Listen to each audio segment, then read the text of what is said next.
Namaskar everyone. So now we will solve the metamorphic petrology 12 questions in a row. And yeah, the 12 questions starting with the 49 question. Which one of the following is not, just a minute, which one of the following is not formed during cataclysmic metamorphism? तो आप सबको पता है कि कैटाक्लास्टिक metamorphism क्या होता है. It's a type of metamorphism that is somewhat related to brittleism and not the ductile things.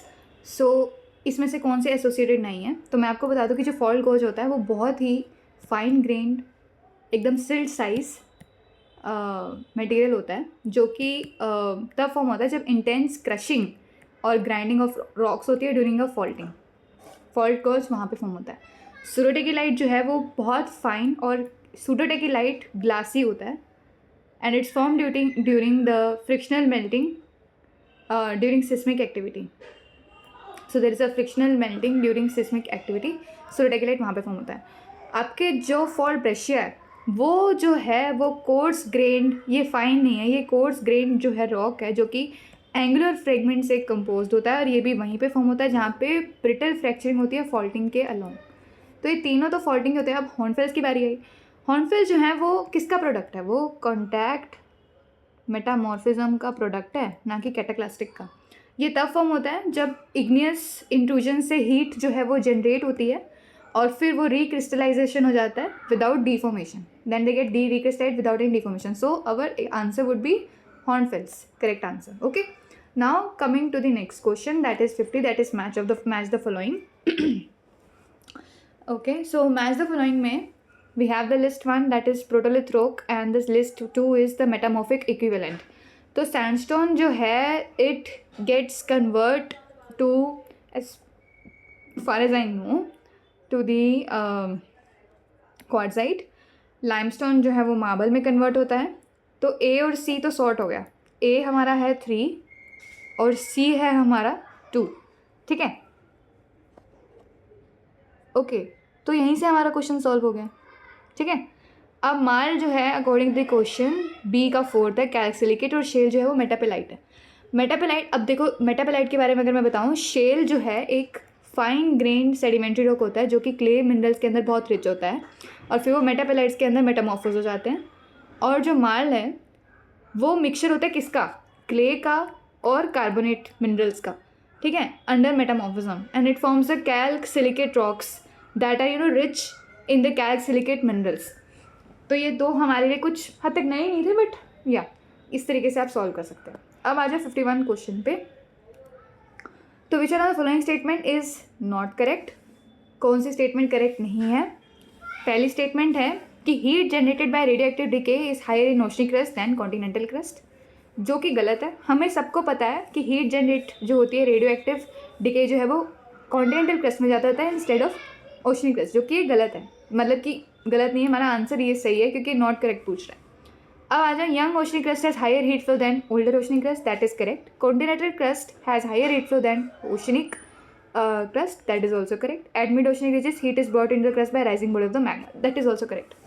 So let me tell you that continental crust it contains more heat producing elements. कौन कौन से elements होते हैं अगली बार शायद ये पूछ ले. Uranium, thorium and potassium. And as compared to oceanic crust, and the radioactive heat generation is higher in continental crust. If I may say कि अगर मैं यहाँ पे आपको एक टेबल दे दूँ छोटी सी तो क्या ही है, मान लो आपके कॉन्टिनेंटल क्रस्ट है, आपका ओशनिक क्रस्ट है, तो इसका वॉल्यूम तो हमें पता है कि ओशनिक का कम होता है, कॉन्टिनेंटल का ज़्यादा होता है. और इसमें ग्रेनाइट्स होते हैं, इसमें गैब्रो होते हैं. और अगर हीट फ्लो के बारे में बात करें तो 10% हीट फ्लो इसका है और ओशनिक क्रस्ट का तो 0.5% है. मैंटल का जो हीट फ्लो है वो 30% है और कोर को तो something is like it's negligible and we can't really find it. And peridotite is something that is found in mantle. Now coming to the 52 question, which one of the following metamorphic rock exhibits strongly developed foliation. किसके अंदर strongly developed foliations होते हैं? So that is phyllite. Foliation is the texture of phyllite that results from parallel alignment of the platy minerals, that is mica and chloride. Others are non-foliated rock. Marble is non-foliated, granophyllus is non-foliated, and quartz is also non-foliated. Now coming to the 53 question. Just a minute. The close spatial occurrence of coeval high PT and low PT metamorphic rock is called, we all know कि जो paired metamorphic belts होती हैं, ठीक है, they refers to the close spatial association of high pressure and high pressure low temperature and low temperature high pressure metamorphic rocks.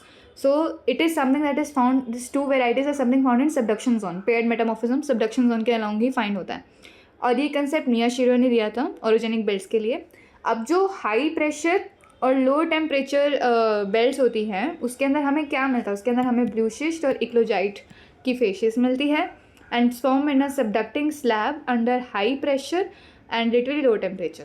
And if we take this one, so there इधर हमें क्या मिलता है, इधर हमें ग्रीन शिस्ट मिलती है, एम्फीबोलाइट मिलता है और ग्रेनाइट फिशेस मिलती है, गैग मिलता है, यहाँ बीई मिलता है. And it's form in over riding plate. It is formed in the under riding plate and it's formed in a supposedly this, and this forms in a overriding plate.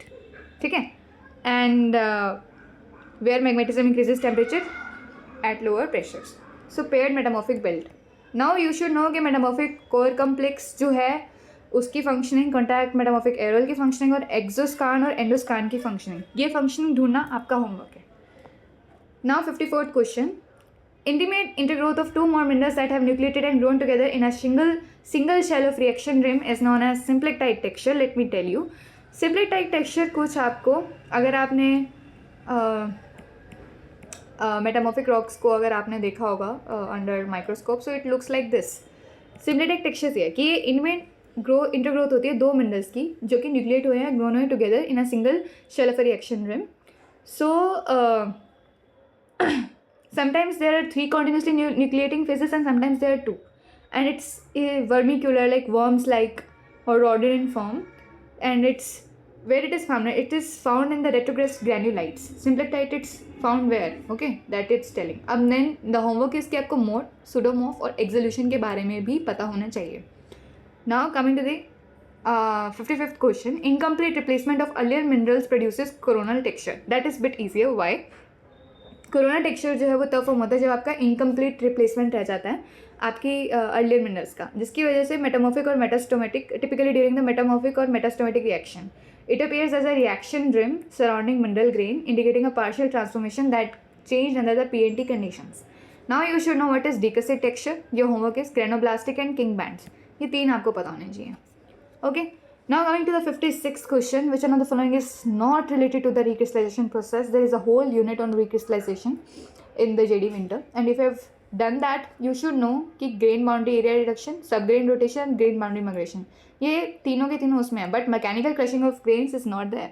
So recrystallization process क्या होता है कि during metamorphism and deformation recovery, new grains form without any significant compositional change. So that happens because of these three methods.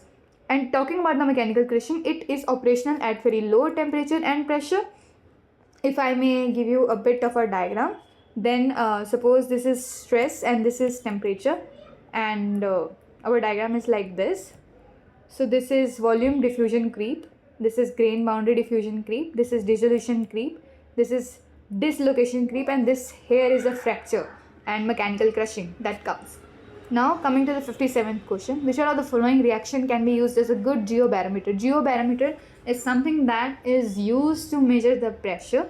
Okay, a good geobarometer, it involves reaction involving anorthite is what? Is this anorthite, docylite and kyanite and quartz. So this is termed as GASP. This reaction is termed as GASP. Okay. And it's widely used in metamorphic petrology to calculate the pressure based on relative proportion of this mineral's rock assemblage. Anorthite is something that breaks down into grossular and kyanite, and quartz at a higher pressure condition.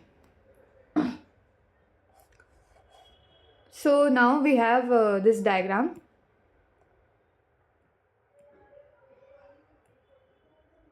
Pressure and temperature. Kyanite, aluminite and kyanite, andalusite and sillimanite, and we have this our reaction is like anorthite and GASP, this grossularite, kyanite and quartz इस तरीके से. Okay, now coming to the 58th question. Mineralogical difference जो आप feel करते हैं between two successive zones by a specific univariant reaction वो क्या है, यूनिवेरिएंट रिएक्शन किसके द्वारा दिखाई जाती है। अब मैं आपको बता दूं कि स्पेसिफिक यूनिवेरिएंट रिएक्शन जो है मेटामॉर्फिक पेट्रोलॉजी में वो 2 सक्सेसिव मेटामॉर्फिक जोन्स के ट्रांजिशन के बारे में बताता है। और ये ट्रांजिशन बेसिकली बताता है कि एक appearance of new index mineral that forms under a specific pressure or temperature. So index mineral is the one. Suppose if you are moving from chloride zone to biotite zone and biotite zone to the garnet zone, it moves like that. Then we have this isotherm, metamorphic field gradient, phases, etc. These all are different and your homework is to learn about them. Isotherm होता है जहाँ पे temperature सम हो, metamorphic field gradient क्या होता है और phases क्या होता है वो आपको पता होना चाहिए. But index mineral is something that is a reaction that produces a new index mineral when there is a transition zone. So that is that. Now coming to the 59th question. अब match करना है list 1 list 2 से mineral assemblages and condition for formation. So let me tell you that chloride और zeolite जो है वो कब form होता है बताइए, लो प्रेशर पे या लो टेम्परेचर में.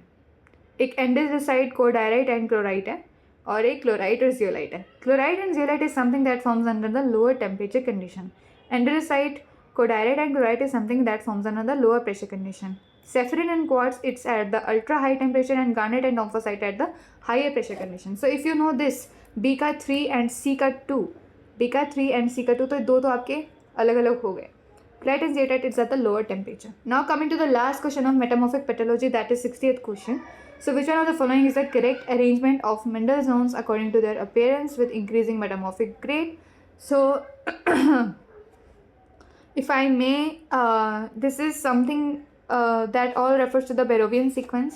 And Barrovian sequence को मैंने कुछ इस तरह से याद करा है, CBGSKS, CBGSKS, chloride, biotite, garnet, sillimanite, kyanite and staurolite. इसके अंदर एक ST यहाँ पे लगा दो, staurolite and sillimanite, CBGST SSTKS. Okay, so chloride के बाद यहाँ पे क्या आ रहा है, गार्नेट, बायोटाइट आ रहा है वैसे तो, पर गार्नेट आ रहा है एंड देन सिलिमेनाइट आ रहा है. तो कहीं ना कहीं ए सही है. स्टोरलाइट आ रहा है, फिर कायनाइट आ रहा है और फिर बायोटाइट. ये गलत हो गया है, बायोटाइट यहाँ पे आ गया, फिर कायनाइट आ रहा है और बायोटाइट आ रहा है, नहीं ये भी गलत हो गया, सिलिमेनाइट ये भी गलत हो गया. तो पहला ही ऑप्शन सही है. With this I will and this video and will cover the sedimentary pathology in next video.